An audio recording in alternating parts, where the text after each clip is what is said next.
All right, welcome back, everybody. In the last lecture, we discussed carbohydrates and naming carbohydrates and other basic things about carbohydrates. In this lecture, we're going to discuss the properties of carbohydrates and reactions that can be done with carbohydrates. So let's get started. The first one is an oxidation reaction.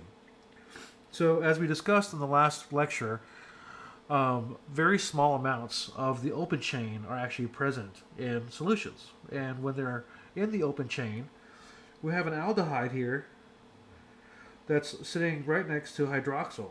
And in the presence of an oxidizing agent, such as Medic solution, which has copper in it, copper 2 to be exact, we can oxidize the aldehyde to a carboxylic acid. And in that process, the copper 2 actually becomes a copper 1 because it was reduced. When that happens, we rename glucose, which is in this example, to gluconic acid. And it goes without saying that both of these are the D versions because in nature, sugars are all D versions, right? So when a carbohydrate is capable of doing any kind of reduction, so in this case, the glucose reduced the copper 2 to copper 1, we call that a reducing sugar. Make sure you know that.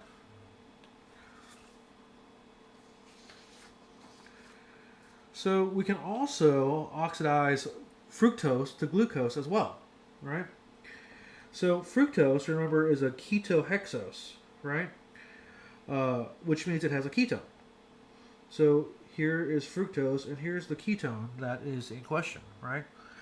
Using basic Benedict's solution, you can actually rearrange this ketone into an aldehyde.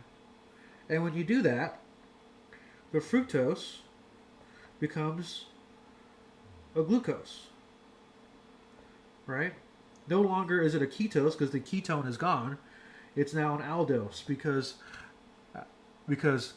glucose has an aldehyde right here, right? We can also reduce monosaccharides using a platinum catalyst and some hydrogen gas. So here we have D-glucose again, and when it gets reduced, it becomes D-glucitol or D-sorbitol. Funny story about sorbitol.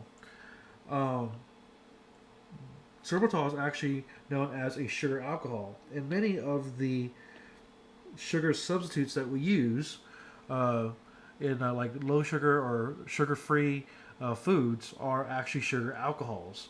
They're normal sugars like glucose that have been reduced so they become sugar alcohols. So some of those are actually listed here: sorbitol, xylitol,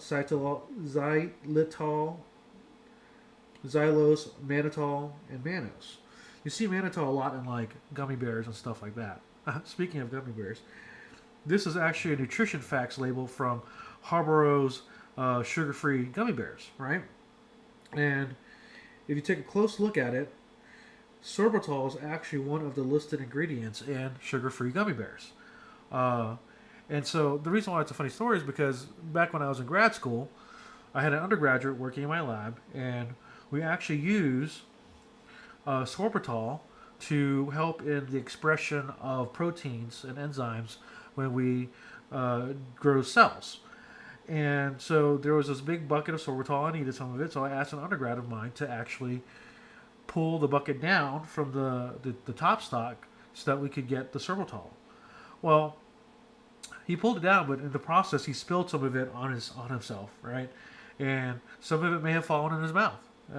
And so we went and looked for the MSDS sheet for the sorbitol to make sure that he wasn't ingesting anything that was toxic.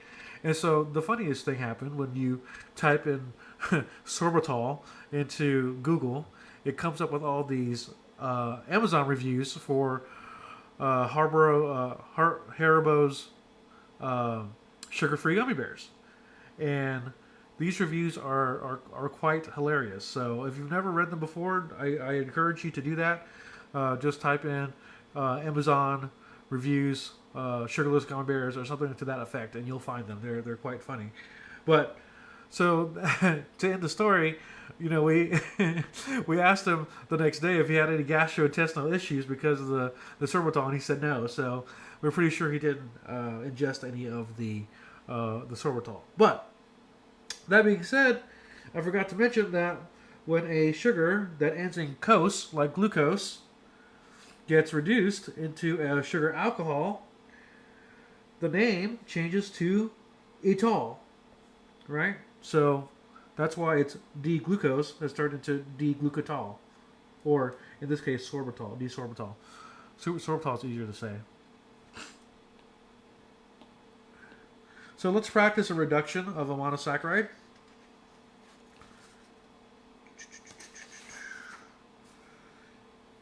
Pretty simple, right?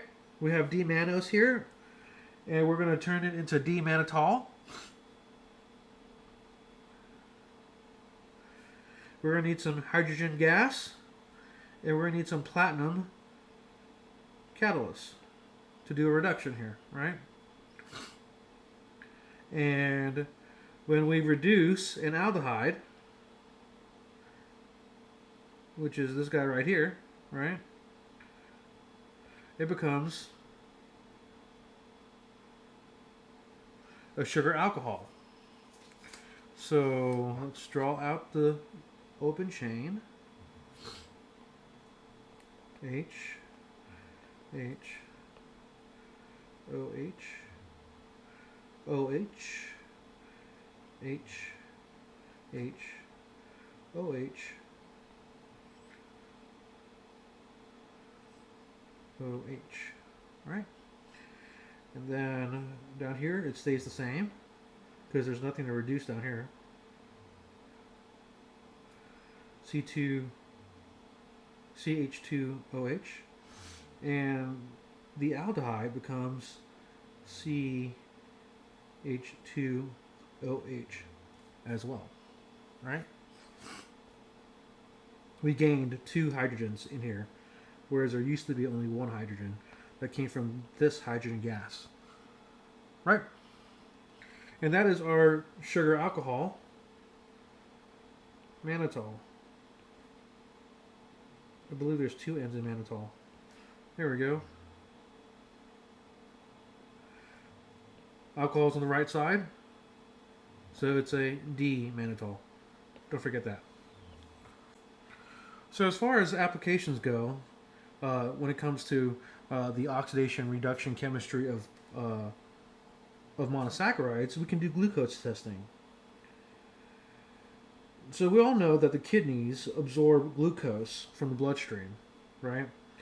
But if your blood sugar exceeds 160 milligrams of glucose per deciliter, the kidneys can't handle that. And so what happens? That sugar will spill over into the urine, right? And this is a medical condition known as glucosuria.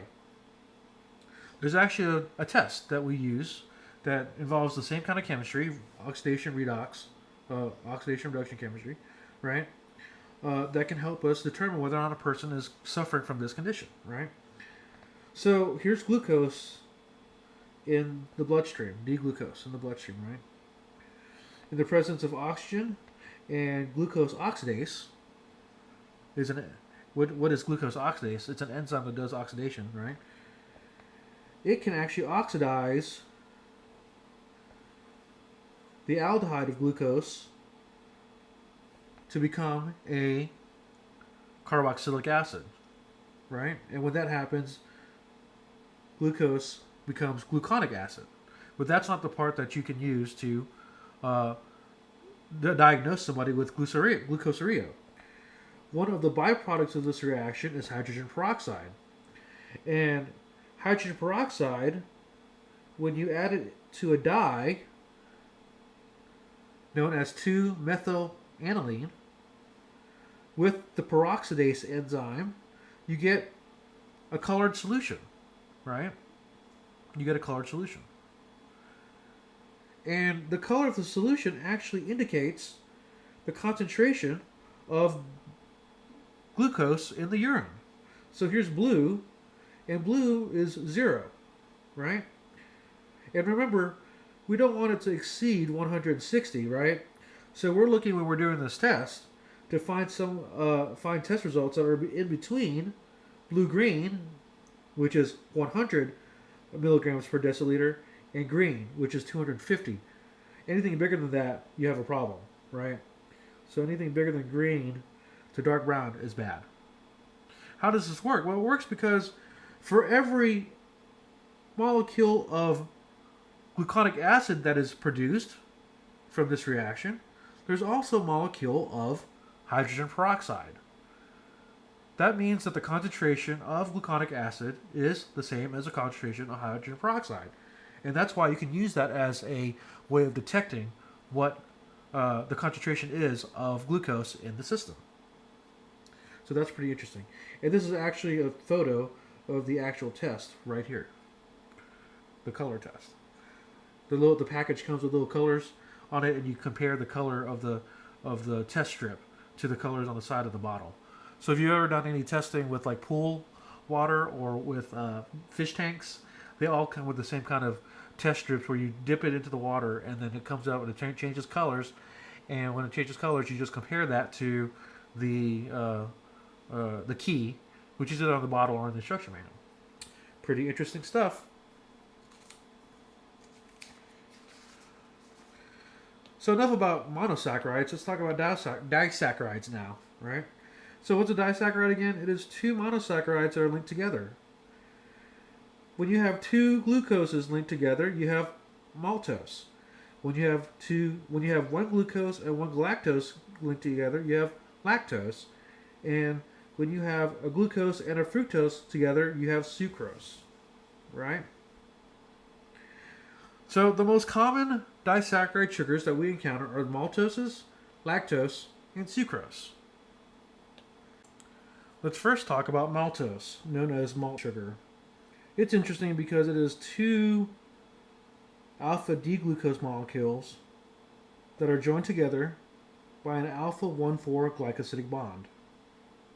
It's found in cereals, candies, and brewing, and it can be obtained through the hydrolysis or hydrolysis, using water to cut molecules apart, of starch. What's starch? Starch is just a polysaccharide. Many of these glucose molecules attach to each other, which we'll talk about a lot later. But the important thing to notice, though, the important thing to remember, though, is that maltose is those two glucoses linked through an alpha 1,4 glycosidic bond. What does that mean? It means that it's an alpha because the oxygen that forms this bond, right, came from this first glucose, and that oxygen, that hydroxyl that it came from, is pointed down, right? So it's an alpha glucose, and that's what forms the alpha in the 1,4 glycosidic bond.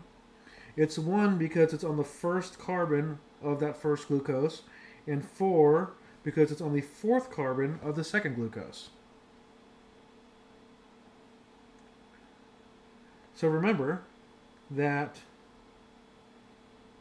maltose has a alpha 1,4 glycosidic bond. It'll come back to you later. Then we have lactose, which is milk sugar. That's a disaccharide as well, of course. It's basically found in dairy products like milk or cheese.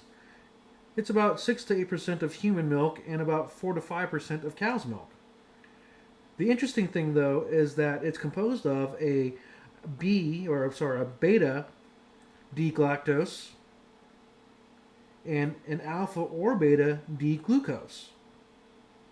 And its linkage, as you can see here, is pointed upwards, so it forms a beta 1,4 glycosidic bond, right? In contrast to the maltose, which had the alpha 1,4 glycosidic bond, right? Lactose has the beta 1,4, and that's important for something else later. Something else later. So keep that in mind. Put a pin in that. The beta 1,4 glycosidic bond of lactose. Last but not least, we have sucrose, which is the table sugar. Of course, it comes from sugar cane or sugar beets, and is composed of an alpha D-glucose and a beta D-fructose. The interesting thing about sucrose, though, is that its linkage can be either an alpha or beta 1,2 glycosidic bond. Right? Not like the others, which have a 1,4. Why is that? Well, the first reason is because fructose is a 5-membered ring, whereas the other two were linked to 6-membered rings. Right? And so the 1 comes from the very first glucose that's in the disaccharide from carbon 1, and it's linked to carbon 2 of the fructose. And that's why we have a 1,2 glycosidic bond. And it can be either alpha or beta.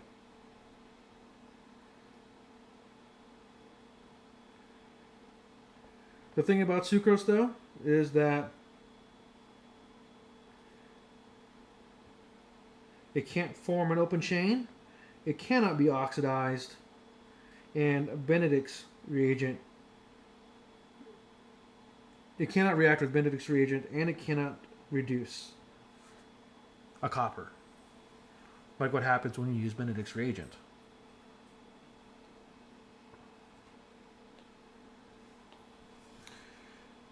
So let's talk about the sweetness of sweeteners now.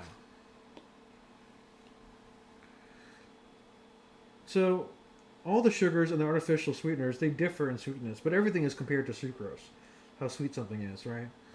And it's compared to the fact that sucrose or table sugar has a sweetness of 100. Okay? So things like galactose the monosaccharides have a sweetness of 30 or 75, right? Compared to sucrose, which has 100 again. But fructose by itself is actually even more sweet than its combination of fructose and glucose together, which is sucrose, right? So that's interesting. It's interesting that fructose, which is a part of sucrose, is sweeter than sucrose. Compared to the other disaccharides, excuse me, compared to the other disaccharides, lactose is at 16, maltose is at 33. So both of those are actually less sweet than sugar, than sucrose, table sugar. But then we get into the sugar alcohols, like sorbitol in our gummy bears. It's only at a 60. Only 60% of the sweetness of sugar. Mannitol, 80. Xylitol actually has the same sweetness as table sugar. But then when we go into the non-carbohydrate sweeteners, right? Sweeteners that are not derived from carbohydrates, like sucrose or any other carbohydrate. Things like sativa, aspartame, saccharin, right? Those are things like Equal and Splenda and stuff like that. Sucralose, neotame, and advantame. My God, they have orders of magnitude more sweetness than sucrose does. So you don't have to use as much. So what are these artificial sweeteners? Well, like I was saying before, there's aspartame. And aspartame is commonly known as NutraSweet or Equal, right? And its shape, its molecular structure is there. The reason why it's considered a non-carbohydrate sweetener is because notice that it's not made of carbohydrates. This is actually 2 amino acids put together. The aspartate amino acid and the phenylalanine amino acid, which you'll learn a lot about later in the semester. But the point is, they're amino acids. They're not carbohydrates.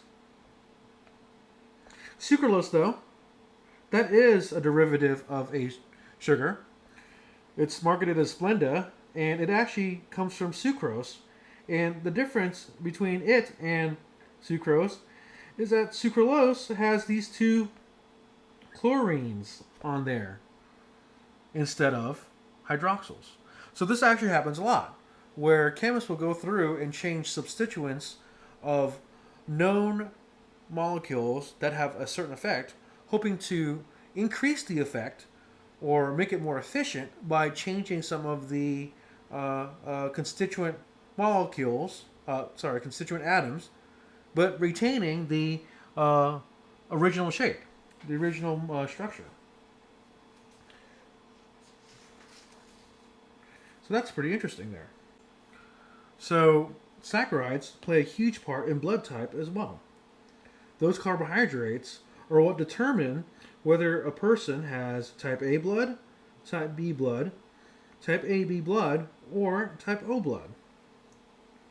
So when you have type O blood, your red blood cells on the surface have these three saccharides: an N-acetylglucosamine, a galactose, and a fructose. And that's it. Right? The other two blood types, A and B, have those original three plus one more. For type A, there's the extra acetyl N-acetylgalactocosamine. And then for type B, there's an extra galactose.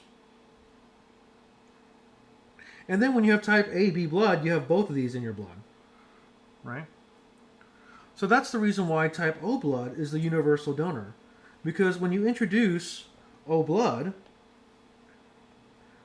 to a type A, type B, or type AB, their system is already familiar with having those three original N-acetylglucosamine, galactose, and fructose saccharides attached to the red blood cell's surface.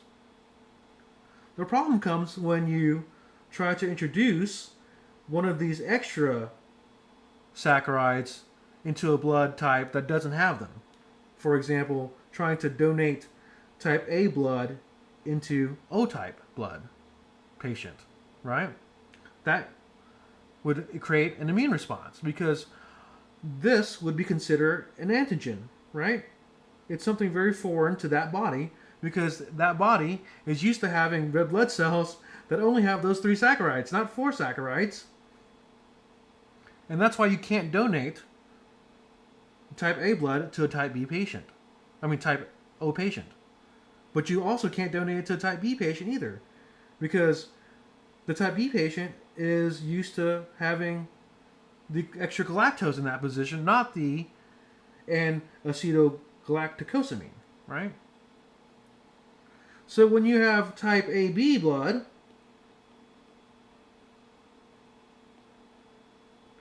you actually have both of these, right?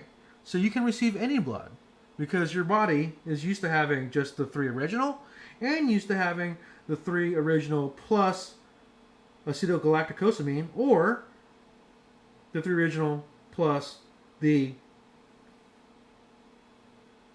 extra galactose.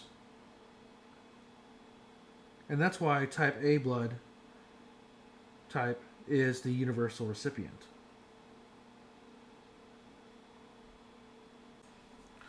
So polysaccharides are most commonly used to store glucose. And in plants like potatoes, that comes in the form of starch. Well, starch is made up about 20% of a polysaccharide known as amylose. That consists of about 250 to 4,000 alpha-D-glucose molecules that are all connected together with an alpha-1,4 glycosidic bond, right? And even though this is a straight-chain polymer, the polymer tends to kind of coil itself into a helical structure. But the thing to remember is that those glucose molecules, or monomers, are joined together by this alpha-1,4 glycosidic bond. Well, if 20% of starch is amylose, what's the other 80%?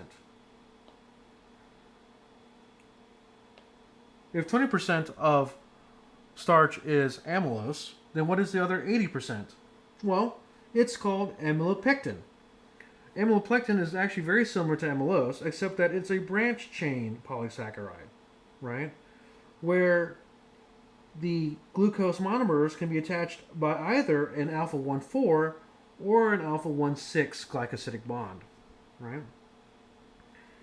The alpha-1,4 is when it's connecting via straight chain, and alpha 1,6 glycosidic bonds form when it branches off from the main chain. And you can see that here, where we have the straight chain coiling up of the amylopectin, but over here we have a branch come off, right? And that's where a 1,6 alpha 1,6 glycosidic bond would be, right? And it keeps on coiling, and you see another branch over here. And it coils again, and then just branches off. And all those branches begin with a alpha 1,6 glycosidic bond, right?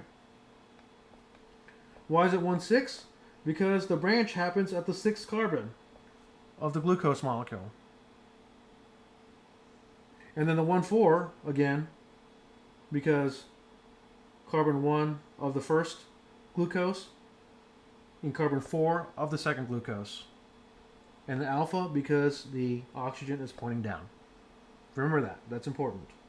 These starches hydrolyze easily in water and acid and give smaller saccharides known as dextrins, right?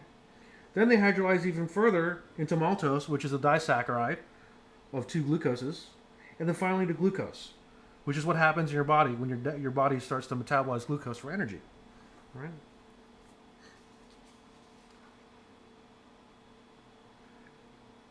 In animal cells, though, glucose storage is actually found in the form of glycogen. This polysaccharide, right, is very much like the other polysaccharides, amylopectin and amylose, right? But it's much more highly branched. Okay, much more highly branched. These are also made with the alpha 1,4 glycosidic bonds for the straight chain part. And then the branches are accomplished at the 1,6 glycosidic bonds at every 10 to 15 glucose units. So the branches happen way more frequently. The picture you see here at the right is actually a picture of a huge glycogen molecule. But glycogen just doesn't start out on its own. It actually has a small protein that starts it in the center, known as glycogenin, right? Glycogenin. And glycogenin actually is the initiator for forming glycogen molecules. So the interesting thing about that is glycogen is actually stored in both our livers and our muscles, right? And the muscles actually store about 24 hours worth of glycogen that you can use to use as fuel. But our liver stores about 24 hours of glycogen that can be used as fuel. Not the glycogen itself, but it will break down into glucose. But again, important to note, alpha 1,4 glycosidic bond, alpha 1,6 glycosidic bond. And those are the storage molecules for glucose in both plants and animals. We have one more polysaccharide to talk about, which is cellulose. Cellulose is also made of glucose units, right? Except that they're linked together with a beta 1,4 glycosidic bond, right? Not an alpha. Now, plants don't use cellulose for storage. It's actually structural. It's actually made for the cell walls of wood fiber and plant cells and such like that. It is much more resistant to hydrolysis than the starches, which makes sense because when you're storing sugars for energy later on in life, you want it to be easily hydrolyzed so you can break the sugars down and use it to make ATP. But if you're using those carbohydrates or those polysaccharides as structure, you want them to be more resistant to hydrolysis because you don't want it just to break apart when it's a part of your structure, right? So this is important because humans cannot break down the beta 1,4 glycosidic bonds, which are the plant cells, right? So let's just review something real quick. right? All the other glycosidic bonds that we were talking about. If you recall, maltose has an alpha 1,4 glycosidic bond. Lactose, well, we'll skip lactose. Sucrose has either an alpha or a beta 1,2 glycosidic bond. Amylose has an alpha 1,4 glycosidic bond. Amylopectin has an alpha 1,4 and an alpha 1,6 glycosidic bond. And glycogen has an alpha 1,4 glycosidic bond. All of those are either alpha 1,4 glycosidic bonds or they're 1,2 glycosidic bonds that have the beta. Only one is like cellulose, which is lactose, that has a beta 1,4 glycosidic bond, right? So it turns out that the same way that humans cannot break down a beta 1,4 glycosidic bond because it's the cellular structure of plant cells, right?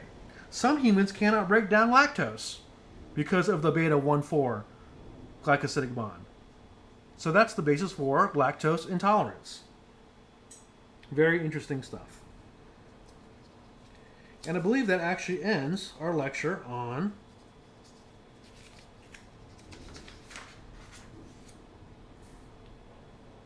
carbohydrates.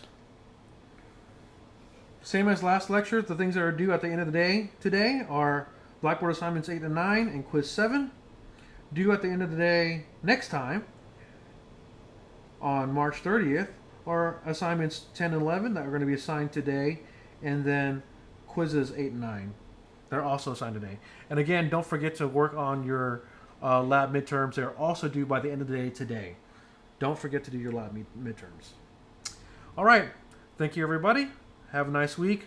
Email me if you have any problems. And don't forget, I have office hours on Tuesdays and Thursdays from 4 to 5 or longer if you need. So be there if you need to ask questions, or just email me if you have any other issues. Thanks. Bye.